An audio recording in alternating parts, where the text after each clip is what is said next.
As has been alluded to, today's budget is the third from this government. This is the final budget of three as provided for by the Confidence and Supply Agreement. Many believe there would only be one and that Fianna Fáil would have used the precarious and perilous state of uncertainty for political gain. But it would have been opportunistic. This couldn't have been further from the truth, and today again proves that to be a fact. And like a tide going out revealing who was swimming naked, the aftermath of the February 16 election revealed the true character of many parties in this House. Many who will criticise today's budget took a 10-week holiday, went on manoeuvres, while others tried to form a government and provide leadership. But at a time when the centre ground was under threat from all sides, and at a time when the outcome of an election led everyone to believe that instability was the order of the day, Fianna Fáil put country before opportunism. It would have been truly opportunistic to walk away, as some did in this chamber. They didn't show up, but they didn't take any responsibility. And while we weren't successful in forming a government, it was crystal clear that the public had soundly rejected Fine Gael's notion that the recovery was being felt nationally. The public categorically rejected the Tory-style tax cuts for the rich, and it was in this context that Fianna Fáil negotiated the Confidence and Supply Agreement to underpin a new government. Fianna Fáil wanted Ireland to have a stable, functioning government.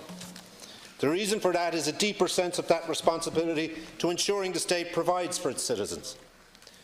In these deeply uncertain times across the globe, parties of the centre ground have a duty to work for the common good.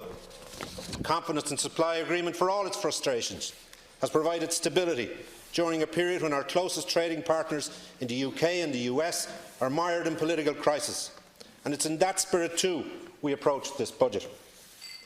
We have kept faith with the agreement, as Michael McGrath has alluded to, often in difficult circumstances, with messy compromises to maintain the centre ground in Irish politics. We have worked for the ordinary citizens who want their government to work for them. Other parties have been content to sit in their hands. In Brendan Behan's words, like eunuchs in a brothel, they know how it's done, they know and they see it being done every day, but they can't do it for themselves. It's in this context that Fianna Fáil honoured the agreement to secure three budgets. At the core of the Confidence and Supply Agreement is the principle that there must be a minimum of 2-to-1 split in favour of investment in vital public services over tax cuts. In reality, for the last two budgets it has been more like 3-to-1, moving to 4-to-1 in this budget. It's worth remembering what a sea change this has been. For if you remember the budget before the 2016 election, Fine Gael and the Labour Party settled for a 50-50 split, ensuring that it was regressive in nature. That budget was opportunistic. That was designed to buy the electorate. In a country at the time crying out for investment in public services, Fine Gael and Labour chose excessive tax cuts. Our agreement has delivered a rainy day fund that will help finances when the next downturn occurs.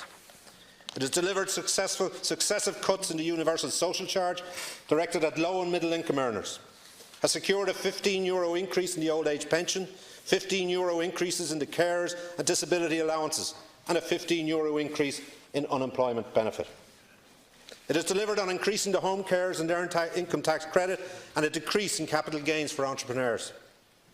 It has delivered on restoring pay to our public servants and brought an end to pay inequality. In education, it has delivered on reducing the pupil-teacher ratio, 500 new careers guidance counsellors, the restoration of post-grad grants for low-income students and the boosting of third-level funding. In health, it has delivered on the reactivation of the National Treatment Purchase Fund. Funding for mental health has also been addressed, and also the issue of retrospective pay for Section 39 health workers. We fought for the extension of mortgage interest relief for over 400,000 homeowners, increases in rent supplements and housing support payments, the reopening of the Clár programme and local improvement scheme, and 1,600 extra Gardaí on our streets. And finally, the agreement brought an end to water charges. As we face into the deep uncertainty of Brexit, the arrangement has provided stability. Preparing our state for Brexit runs through our approach to this budget like a seam of rock. By honouring the Confidence and Supply Agreement, Fianna Fáil has delivered for people across Ireland. As has been alluded to, housing is the key test for this budget and for this government. Its fight for the right to have a safe and secure roof over your head as a basic starting point of any decent life. The homelessness crisis that scars our towns and cities challenges us to act decisively. The plight of tenants struggling to make ends meet as spiralling rents drain more and more of their income demands action. The dream of home ownership is slipping away from a generation, and it needs intervention. Too often, as has been said, the government has been focused on spin over substance. Since coming into power, Fine Gael has launched Construction 2020, Social Housing Strategy 2020, Rebuilding Ireland 2016, Capital Plan 2012, 2015 Capital Plan and the 2018 Capital Plan. 6 separate plans, and they exclude the numerous relaunches we've seen of them all. That is more launches than local authority homes built in several counties so far this year. Now is the time for real ambition and genuine delivery. The state needs to get back building on the same kind of scale that defined the ambition of the 30s. To address the housing crisis, a major capital injection is needed. Today's announcement falls short of that, but it is a start and a move in the right direction compared to the last number of years. The £60 million boost to homeless funding must be the beginning of a campaign to end the nightmare of emergency accommodation that so many families have been locked into. We also need value from the investment that we make. The protracted delays and blame game between the department and local authorities do nothing for the 10,000 homeless or the 100,000 plus languishing on waiting lists. We have worked and sought for an increase in local authorities' discretion to build without undergoing the 4-stage process, and we've been successful in that regard. Cutting through red tape and focusing on getting bricks and mortars in the ground has to be at the heart of the government's focus on delivery. Fianna Fáil believes in home ownership. We believe the state has a central role to play in supporting home ownership and ensuring that each generation can have the chance only, to own their own home. And in order to make that dream a reality, we have fought for and succeeded in putting in place a revamped affordable housing scheme to be launched in this budget. And this is designed to help those above social housing income levels but struggling to afford a home of their own. In contrast to the scheme initiated by the Minister in June, it will quadruple the funding and set out new criteria. A £100 million fund per annum over the next 3 years will see some 6,000 units in train by 2021. This is the beginning, and in combination with the new Land Development Agency, it should be able to play a greater role in delivering decent, affordable homes in the years to come. These units will be available for a sale price of an average of $200,000, allow for single earners up to $50,000 and joint income earners up to $75,000. In the rental sector too, we need to retain and attract landlords to prevent losing the badly needed supply of their units, which are so vital in the emergency and immediacy of the problem that we have. The acceleration of mortgage interest relief is a step in the right direction. Much more work we realise is needed on incentivising long-term leasing that will facilitate tenants who want stability in their accommodation and deserve stability in their accommodation. I expect further work on this in the upcoming finance bill. It is easy for snake oil salesmen to spin easy solutions to this crisis or shout from the sidelines. However, this crisis deserves more than to be kicked about in the game of politics. We are committed to the more difficult route of holding government to account and seeking to ensure delivery.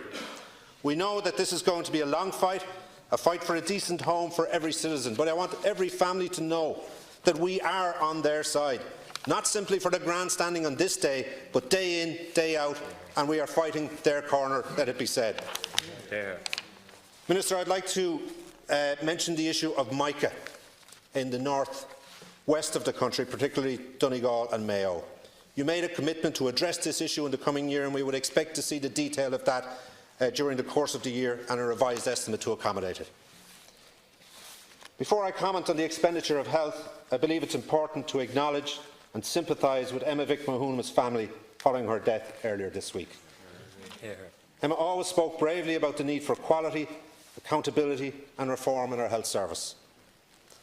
She wanted this to protect her 5 young children as they got older. She wanted a health service that we could be proud of rather than making it a political football. She spoke passionately about the need for change, for the recommendations of the Scally inquiry to be implemented. It's in all our interest, and there should be all-party agreement to ensure that this is delivered in her memory and many others, and for all the women and families affected following the recent cervical check revelations. Ar yes Jay, Goreva Hanam. The state of our health service continues to be a stain in our society. Morale among health professionals, such as doctors and nurses, has hit rock bottom. GPs are being forced to close their practices to new patients. Many are even leaving the country. Consultants are warning of shortages in specialist areas, and there are too few acute and mental health hospital beds available. As a result, patients are feeling it on the ground.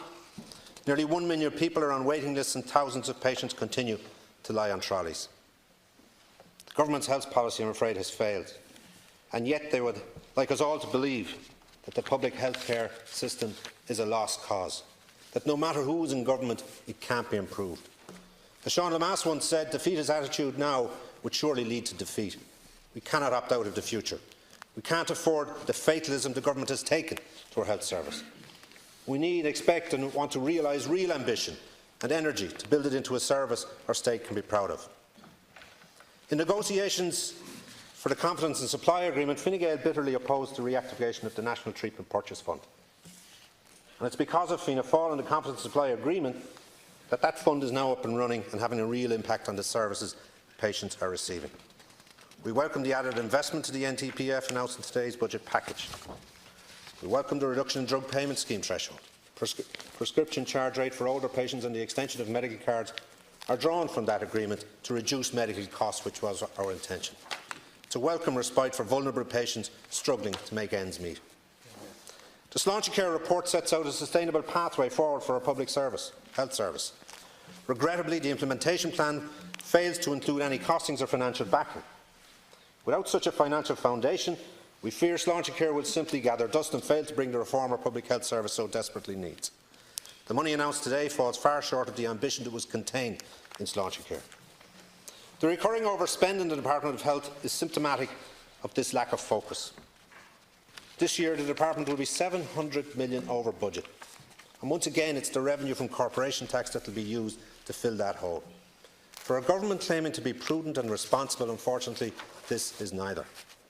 With an ageing population, we need to see far more support for people living at home with dementia or with a disability or the elderly and infirm. Enabling people to live in their own home, if they choose to, should be and has to be a core goal. We've worked for an increase in funding for home help and home care packages that will have a real impact on their carers. We need to see the HSE service plan realise this. We need to see up to 1 million hours of increased home help hours. We need to see up to 2,000 home help packages. We need to see dementia care advisors appointed to meet the deficit and to help assist with that terrible vista that is facing many families across the country today. Mental health care was also a central part of the Confidence and Supply arrangement, and a vision for change needs to be fully implemented. The additional 55 million to this budget is welcome and needs to be matched into the future. The full rollout of this strategy must remain a key objective for this government. Of course, no healthcare system, public or private, can function without a fully resourced and motivated workforce. The level of work and care our health professionals provide for patients in their darkest hour cannot and should never be underestimated. The shortage of GPs in Ireland is reaching critical proportions. GPs, the length and breadth of our country, as I said earlier, provide vital healthcare services to communities, and without them the entire health system may cease to function. According to the HSE, Ireland is facing a shortage of between 493 and 1,380 GPs by 2025. GPs across the country are closing their practices to new patients, leaving people without this vital element of healthcare. And instead people, of course, are having to report to accident and emergency, where the trolley crisis is already at epidemic levels. Until we start to value our GPs, we'll face many similar situations. The government, you need to commit to a process to restore FMP cuts for GPs if we are to stand any chance of meeting the health requirements of the public. Corlin, Minister, I want to raise the issue of Section 39 workers because it continues. When Fianna Fáil raised this issue time and time again, the government dismissed the issue, ignored it and ignored the workers. The standard response was that these people were not public sector workers and so did not deserve pay restoration.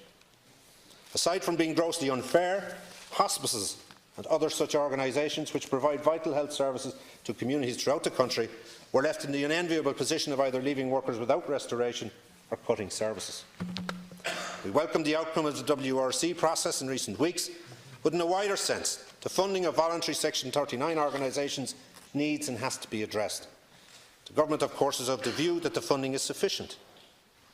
We all know hospices provide palliative care to thousands of patients throughout the country.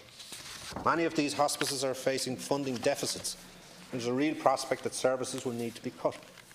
Their pleas to Government to date have fallen on deaf ears.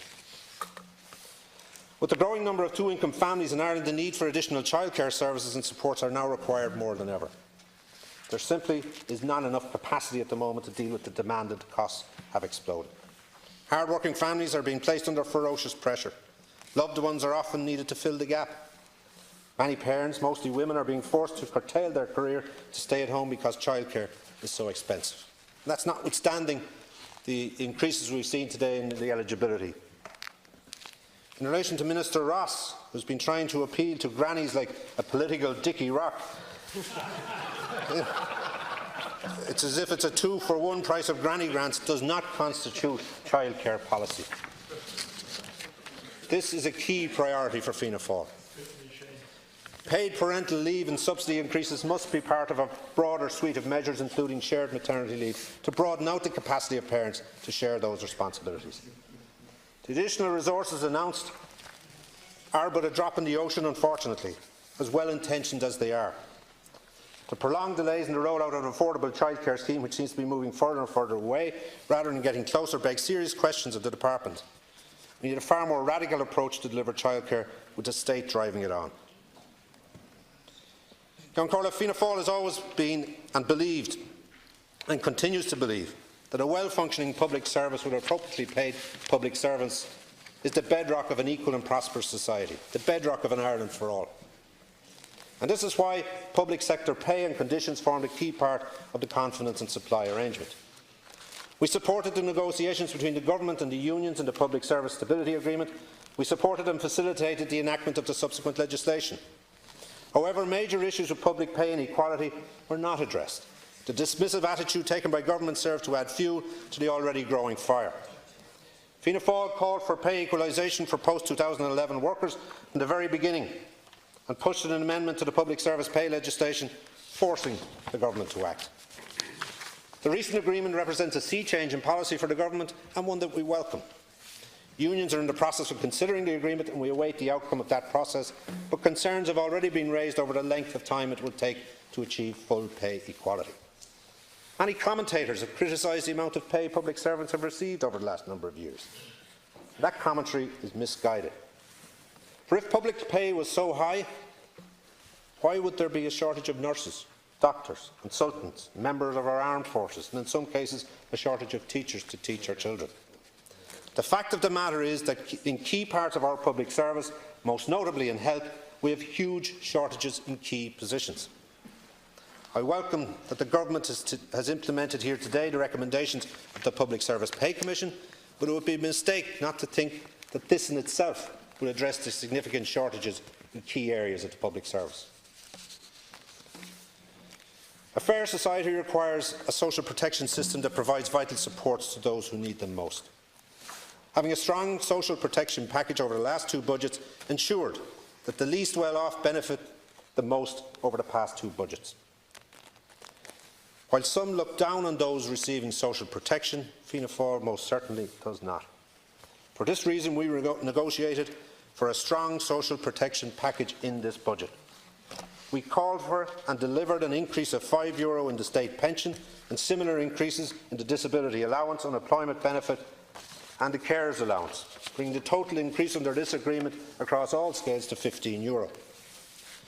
When people take the risk of starting their own business, they need to be given adequate protection if that business fails or they are forced out of work. We called for the PRSI relief to be extended to the self-employed, and I welcome that this has been delivered. The social protection package negotiated in this budget is consistent with the previous two and will provide much-needed relief to the people on the ground. In relation to education, it is of course the cornerstone of a prosperous state. It is the ladder of opportunity for every generation. That's why Fianna Fáil has fought to advance it in the confidence and supply arrangement. The pupil-teacher ratio has been successfully reduced. Guidance counsellors restored and post-grad grants reopened for low and income students. Far more needs to be done if education is to continue be a viable path forward for all children, regardless of where they are from. Too often, parents are expected to make voluntary contributions to the running of our schools. This is yet another expense for families to stump up. Fianna Fáil believes that no parent should be asked to make such contributions and that free education should be free education. The increase in the capitation grant of around 10 million for schools in a given year is a welcome step, but much more progress is needed in this regard. In relation to justice, the most important function of the state is to provide safety and security to the people, so that communities throughout the country can live in peace. Garda Síochána are in the front line in that quest. They often provide comfort to those undergoing unimaginable trauma. They continuously tackle the violent criminal gangs that are far too common in Ireland today, and they police our roads so that lives can be saved from the carnage of motor accidents. Morale in the force has taken a significant hit in recent times, and reform of the organisation is essential. Implementing the recommendations of the Commission of the Future of Policing must be a priority for Government. Key to that reform, however, is having enough Gardaí on the street. For this reason, increasing Garda numbers to 15,000 was a fundamental part of our 2016 manifesto and subsequently the confidence and supply arrangement. With 800 new Gardaí on the street in 2019 and in rural areas, the force will be better placed to serve the public and tackle crime. In relation to defence, the current strain on our defence forces is not only a risk to the country, it is also deeply disrespectful to the men and women who serve this country. Our sailors continue to perform heroically in very difficult circumstances in the Mediterranean. Our soldiers are deployed in some of the most hostile environments on the planet, and they continue to do this country proud in the way that they do it, in seeking to bring peace and stability to regions tormented by war. Here at home, the Defence Forces defend this state with dedication and honour. It is altogether shameful that we continue to hear of the conditions our men and women in that force have to put up with. Our dedicated servicemen in Óglaigh na hÉireann, the men and women within the Defence Forces, need to be treated with respect, and I look forward to the next stage of the Public Service Pay Commission, which will deal with this issue and focus on the pay and condition of our armed services. The current situation cannot continue. A pathway for fair pay and conditions of our defence forces and the personnel within it must be put in place. Urgent action is required to tackle climate change. It is now certain that Ireland may miss its climate change targets under the European Union Energy Directive and the Paris Agreement. It will not only be damaging to us financially, it will be catastrophic if every nation fails to meet its targets as well. Ireland will be particularly vulnerable if climate change becomes irreversible. Last year, my predecessor and colleague, Deputy Cleary, indicated there was a need to ensure a new national development plan was climate-proofed. It has now emerged that no such proofing took place, which just goes to show where Fine Gael may stand on the issue. As Deputy McGrath alluded to, the agri-food sector is most vulnerable to the impacts of Brexit, no matter how Brexit actually unfolds. Farmers up and down the country are living in fear of what Brexit may bring. If a no-deal Brexit takes place, then this sector will be put under absolute ferocious pressure. Family farms will be particularly vulnerable. I welcome the launch of the new pilot scheme, the environmental suckler cow scheme, for what it is. It is shocking that a Brexit loan scheme announced last year has not yet been established. It's yet another example, unfortunately, of Fine Gael failing to deliver for farmers in this country. Their cash flow is already under severe pressure. Low-cost credit is critical to helping them survive, and they expected that facility to have been available to them long before now. Minister Creed confirmed last week at committee that it will be open for applications in early 2019, which gives very little time to adjust to Brexit, which is set to materialise in whatever form on the 29th of March 2019. Count the decline of rural towns and villages continues to be a major issue facing our country. There is a clear disconnect between the more prosperous urban areas and rural Ireland. The decline of the post office network is just the latest in a series of blows to rural Ireland. Banks too have closed their branches, leaving local businesses high and dry, and the government have failed to deliver on broadband. The National Broadband Plan now lies in tatters and on the brink of downright collapse, although we hope not. This is having a devastating impact on rural towns and villages where broadband connection has the potential to breathe new life into an area. With support from the government, rural areas can be reinvigorated. In the 2016 election Fianna Fáil, we had called for the expansion of the Leader programme and the reopening of the Clár scheme, along with local improvement scheme. Minister Ring's department seems to be the Cinderella of the Cabinet. The underspending in the department does not bode well for having any positive impact on rural communities. Leader in the Town and Village Renewal Scheme, as welcome as they may be and as good intentioned as they are falling far behind profile. Once again, delivery on announcements comes back to haunt the government. Rural Ireland deserves better. The tourism sector will obviously be disappointed about the VAT increase, particularly the small and medium hotel and restaurant owners in rural and border areas. I welcome the 35 million for the tourist sector that was announced to help to counteract that and to alleviate those pressures. And I look forward to listening to the Minister, Minister Ross that is, who is Minister in this area, on how exactly this allocation will be utilised. Our national language and rich culture is not simply an economic asset, it is an intrinsic part of who we are as a people. I and my party are disappointed with the lack of progress on further funding for the Irish language in achieving the aims of the 20-year strategy. Our tradition of sporting endeavour too, across a wide range of fields, has always done us proud.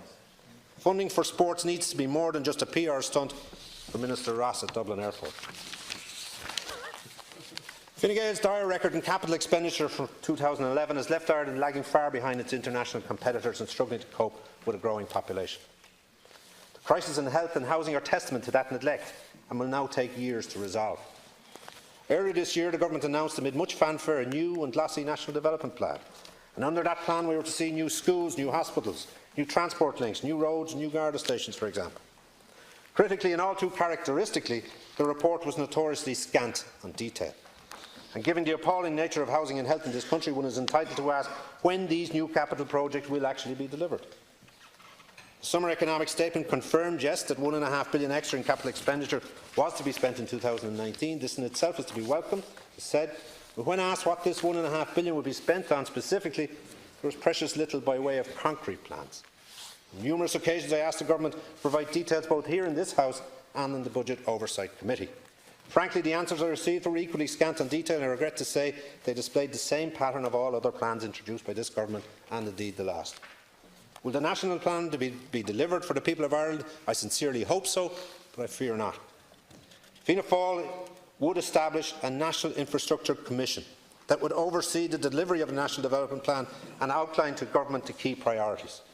The failure to establish such a body under National Development Plan, we believe, was a serious mistake, and I fear and worry that the plan will now drift and the deadlines will be missed. We need a clear transport plan for Dublin City too. The growing population, the capital is already bursting at its seams, and major transport blockages are emerging. We need more buses rather than fewer, and we need key transport links to the airport, for example. Count Corley, Minister and members, this budget represents, as has been alluded to by myself and my colleague, the third budget under the confidence and supply arrangement. Many predicted that we wouldn't even get to the first one. Many predicted we wouldn't get through the removal of water charges. Many predicted that we would not achieve a second budget, let them mention a third. I am firm in my belief that Fianna Fáil has made a positive impact on the direction that this government can take. Make no mistake about it, it is not a position we would have wanted before the 2016 general election. But when Ireland required a stable government, we chose to act in so doing, change the direction that the country was heading. Every member of this House seeks to serve the citizens of this country and seeks to improve the quality of life for the public. We cannot allow our politics in this country to fragment in a way that leaves the door open for extremist groups who would have and impose their views on society. We must serve the public. We must give them the vital public services that they require. We must create an environment that enables them to work in a decent job so that they can provide for themselves and their family, and we must ensure that they have a safe roof over their heads. We believe that only by working towards these aims can we achieve a prosperous and fair Ireland. This budget is certainly not the budget we may have written, but there is little doubt that this budget is a fairer one because of our input into it, through the confidence and supply arrangement. Through often difficult discussions, as I said earlier, and messy compromises, we have upheld our side of the agreement. look forward to the finance bill, as I said earlier, to address some of the issues that have not necessarily been detailed in the context of the budget itself. We look forward to the revised estimates in some areas, again to account for some of the commitments that we received during the course of our exchanges. And we look forward, as I said earlier, to, because of our input into this budget, it being a fairer one that can accommodate the needs of all, but essentially thankful of the fact that we have presided over 3 budgets that did what they said in the tin in relation to the ratio of vital public services over and above taxation. Thank you.